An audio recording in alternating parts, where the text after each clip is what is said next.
So we're in this really amazing, beautiful heritage building. It was built in 1880, 150 years old. Uh, as an architect, I'm really very passionate about heritage architecture. So when we were looking for an office, we buy something, and we bought this beautiful commercial space. With amazing big arch windows, lots of natural light, timber floor, high ceilings. So it's it's a bit of a nirvana place for us. When we were doing the renovation, we really wanted to celebrate that heritage. So we took the paintwork off the original brick, sanded the original timber beams, exposing all of that kind of history of this place. I think it's really important to celebrate the cultural background that we have and the history that we have.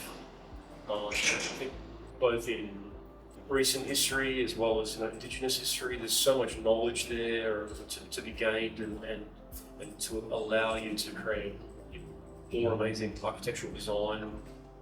On my surf club, we had some amazing meetings with the Lockhart-Krause Aboriginal Land Council where that knowledge came in, and we were able to kind of respect that and make the design even better.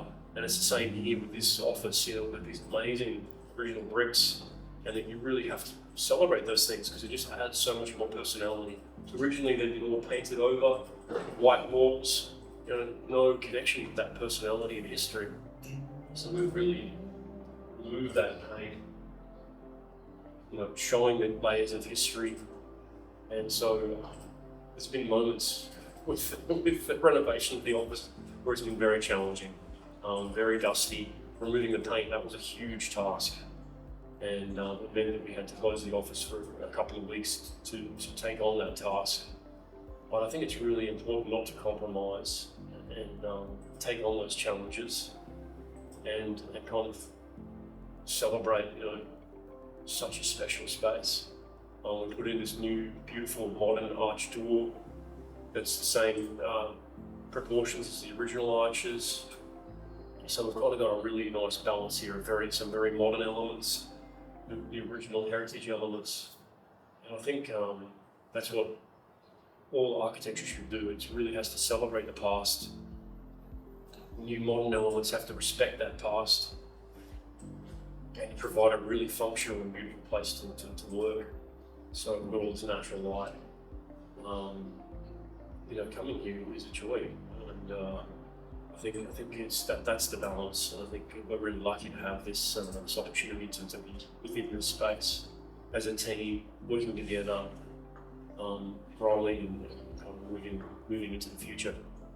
One of the things we talked about earlier, which is really interesting, is this idea of community and how you interact with people and allow opportunities. And so my childhood experience working in retail, I was very aware of my mum and dad, their businesses, depending on where they were located. If you're on one side of the street, you had great opportunities for business. If you're just on the other side, sometimes you have no business at all. So selecting the city to kind of be around this heritage, this history, was a very intentional move. When I walk down the street, I see people that I know, I see clients and potential business connections and collaborators, often having coffees and meeting up with people. Like I said, architecture is all about people. And so if you surround yourself with people, you will allow opportunities. So I'm very, very aware of the location of the business and what impact that has on our platform moving forward. So we're really passionate about commercial projects. Reason for that is we want to make a contribution to the city. We really want to make a positive change in the city. I'm really inspired by how we can support the community. It might be through a little public park or a small cafe, balanced with more housing, which is a big issue that we need to deal with.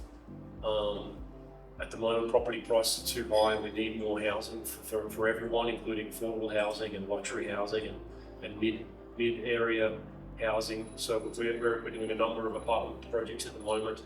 But when we do a building like that, we always ensure that the design doesn't have any negative impacts on the community. There are very intelligent ways of designing a tower so you reduce the shadows, but also allow more apartments.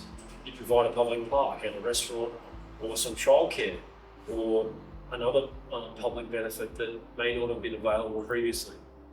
Like similar to Bondi Surf Club, how do you provide kind of a balanced outcome? And that's where we love engaging in those conversations where you have this financial consideration, that's really important. And then you also have the community consideration and how you kind of balance those two things, get a successful DA, build a successful building. You know, I'm really not excited about a pile of paper. That's not what I'm here to do as an architect. I'm really here to deliver real buildings that have real positive impact on the community. And that's what we're really passionate about.